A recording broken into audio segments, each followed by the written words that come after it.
রাজপ্রাসাদ, ওখানে যাব। কিন্তু আমি এই ফুল বাগানে একটু বিশ্রাম করে নিই, তারপর আমি রাজপ্রাসাদে যাব রাজার কাছে।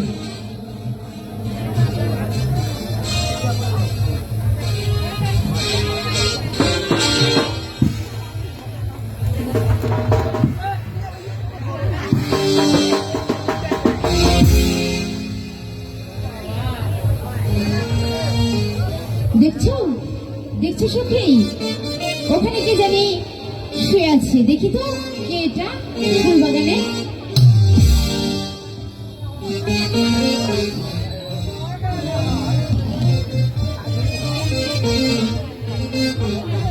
মাশাআল্লাহ, কি সুন্দর দেখতে।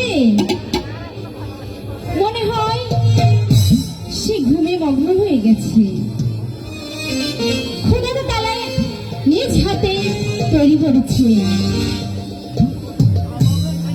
সুখী, তুই একটু দূরে থাক, আমি দেখি এ ছেলে কে হয়।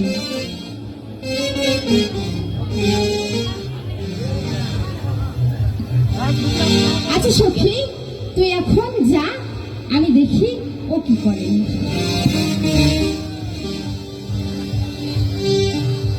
এত সুন্দর পুরুষ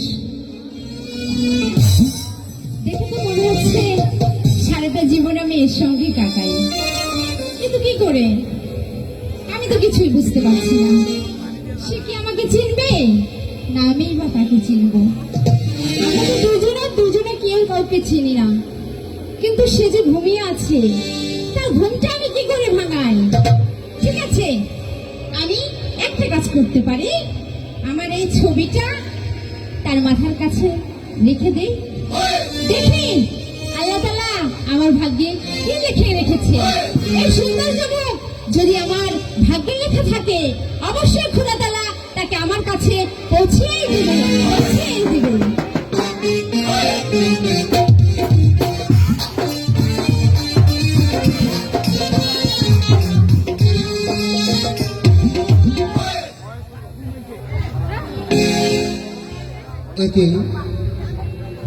কি স্বপ্ন দেখলাম আমি, মনে হয় কোনো এক হুড়পড়ি আমার শিওরে এসেছিল। কিন্তু কিন্তু সে গেল কোথায়? খোদা, এ কি তোমার খেলা? যাক, আগে আমি ওই জাহাপনার সঙ্গে সাক্ষাৎ করি, তারপর একই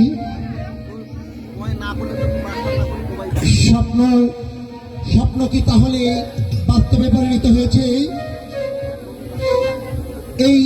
এই ছবিখানা কে আমার শিহরে রেখে গেল? না না না, মনে হয় এ কিছুতেই হতে পারে না। এ হয়তো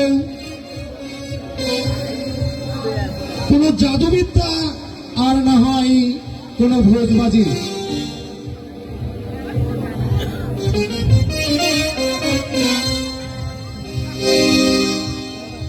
যাক,